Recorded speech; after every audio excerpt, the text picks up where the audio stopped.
আর একটু পিছনে আসেন।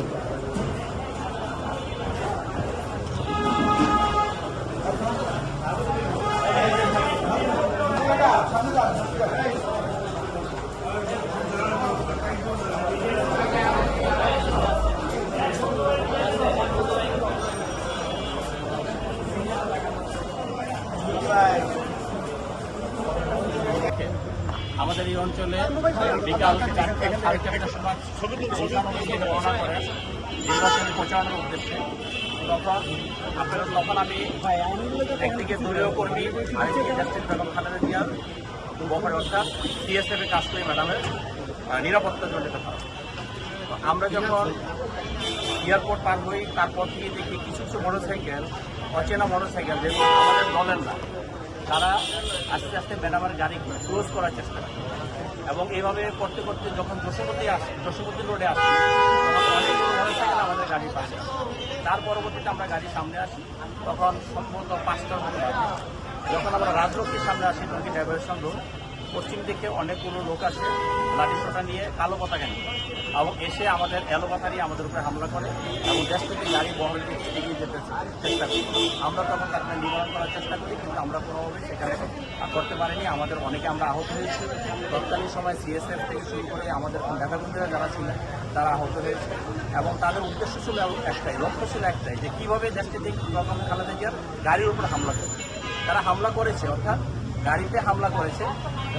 আল্লাহর অশেষ মেহরবানি এবং আমাদের নেতাকর্মীদের সহযোগিতা, আমাদের গাড়ির উপরে হামলা করেছে, ইটপাটকেল করেছে, গাড়িতে লাঠিসোঁটা দিয়ে বাড়ি দিয়েছে, কিন্তু ম্যাডামের ফিজিক্যালি কোনো ক্ষতি করতে পারে না। সেটা তারা হত্যার চেষ্টা করে এবং সেই কারণেই সেই হত্যা মামলাটাই আমরা এখন করতে এসেছি, হত্যা চেষ্টা মামলা। এবং আপনারা জানেন তৎকালীন সময়ে যে অবৈধ প্রধানমন্ত্রী ছিলেন শেখ হাসিনা এবং ওবায়দুল কাদের এবং তৎকালীন স্বরাষ্ট্রমন্ত্রী আসাদুজ্জামান কামাল, তাদের নির্দেশে এই এলাকায় যে সমস্ত আওয়ামী সন্ত্রাসীরা ছিল, আওয়ামী লীগ, যুবলীগ, ছাত্রলীগ সহ অন্যান্য অঙ্গ ও সহযোগী সংগঠনের নেতাকর্মীরা, সন্ত্রাসীরা আমাদের গাড়ি ভরে হামলা করেছে, তারাই এই মামলার আসামি হয়েছে। আমি বিশ্বাস করি এখন একটি গণতান্ত্রিক সময়, এই সময়ে কোনো নিরপরাধ লোক কোনো শাস্তি পাবে না। আমাদের দেশটিতে বেগম খালেদা জিয়াকে যারা হত্যার চেষ্টা করেছে তারাই আসামি হয়েছে এবং তাদেরকে আমরা শাস্তির আওতায় আনার চেষ্টা করব। আর এই মামলার বাদী হয়েছি আমি। আমাদের এই ঢাকা 18 আসনের 7টি থানার প্রতিটি থানার ডিএমপি সহ সমস্ত অঙ্গ সংগঠন নেতাকর্মীদের সাথে আমি আলোচনা করেছি, কথা বলেছি।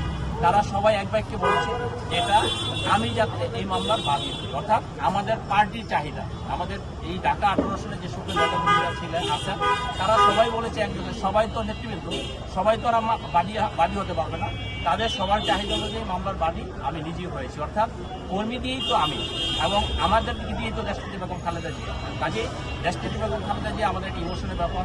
আমাদের পার্টির ভারপ্রাপ্ত চেয়ারম্যান জনাব তারেক রহমান, তাদের ব্যাপারে যে যখনই কিছু হয় আমরা যেমন ঝাঁপাইয়া পড়ি এবং জীবনের রিস্ক নিতে আমরা এক সেকেন্ডও চিন্তা করব না। দেশপতি বেগম খালেদা জিয়া এই হত্যা প্রচেষ্টা মামলা যাতে সাজা হয় এবং যারা দোষী তারা তাদের শাস্তি পায়, এটা যেমন আমাদের ঢাকা 18 আসনের নেতাকর্মীরা যেভাবে আশা করে এবং জাতি সেভাবে প্রত্যাশা করে যে এই মামলায় যারা আসামি হয়েছে এবং যারা দোষী তারা অবশ্যই শাস্তির আওতায় আসবে। এবং আপনারা সাংবাদিক বন্ধুরা, আপনাদের কাছে আমি অনুরোধ করব যে আমরা যাতে এই মামলায় সহযোগিতা করতে পারি এবং 19 তারিখের ঘটনা 20 তারিখে প্রথম আলো, ইত্তেফাক এবং কালবেলা সহ অনেক পত্রিকা এসেছে, আমরা সেটা এভিডেন্স দিয়েছি এবং সোশ্যাল মিডিয়া, ইলেকট্রনিক মিডিয়া যে সমস্ত ভিডিও ছিল সেগুলো আমরা দিয়েছি। আমরা আশা করব আপনারা যারা আছেন আপনারা এই সমস্ত এভিডেন্সগুলো দিয়ে আমাদের দেশটাকে বেগম খালেদা জিয়া হত্যা চেষ্টার যে মামলাটা সেটার তদন্তকালে পুলিশ এবং যারাই এই সহযোগিতা চাবে আপনারা সাংবাদিক বন্ধুরা সহযোগিতা করবেন। আমি বিশ্বাস করি আমাদের চেয়ে অনেক বেশি সহযোগিতা আপনারা করতে পারবেন ইনশাল্লাহ। আপনারা আমরা যদি সবাই মিলে এই আসামিদের বিরুদ্ধে কথা বলি, আসামি যারা ঘটনার সাথে জড়িত, আমরা যদি চেষ্টা করি আমরা ভালো এভিডেন্স দিতে পারবো এবং পুলিশ একটি ভালো তদন্ত করবে এবং এটা ভালো তদন্ত হলেই একটি মামলায় কোর্ট তার জাস্টিস করতে পারে, অর্থাৎ ন্যায় বিচার করতে পারবে। এখানে আসামি হয়েছে 82 জন সহ আরও 200 অজ্ঞাত হবে। এখানে হয়তো অনেক আমরা তো সবার নাম ছিল জানি না। আমরা যেহেতু এই এলাকায় রাজনীতি পরিচিত, আমরা জানি এই এলাকায় কারা দুর্নীতি, এই এলাকায় কারা সন্ত্রাস করে, এই এলাকায় কারা এই সমস্ত অপরাধগুলো করে আমরা জানি। যারা এগুলো করে তারাই মামলা ধন্যবাদ আপনাদেরকে, এবং আমি বিশ্বাস করি আপনাদেরকেও ধন্যবাদ। এই দুপুরবেলা আপনারা অনেক কষ্ট করে এসেছেন, সেই জন্য আমি আমার ব্যক্তিগত পক্ষ থেকে এবং আমার যে বিএনপি পরিবারের পক্ষ থেকে হ্যাঁ, মামলা হয়ে গিয়েছে। মামলার নাম্বার হইলো আপনারা শুনেছেন 15। ওসি সাহেব বলেছে আমরা কাগজটা এখনো হাতে পাইনি, কাগজটা পাইতে কিন্তু টাইম লাগে। আমার প্রতিনিধি এখানে আছে, হয়তো 2-10 মিনিটের মধ্যে আমরা কাগজটা পেয়ে যাব, কিন্তু মামলা হয়ে গিয়েছে। মামলার নাম্বার 15। আজকে তারিখ হলো 8/10/24। ধন্যবাদ আপনাদের।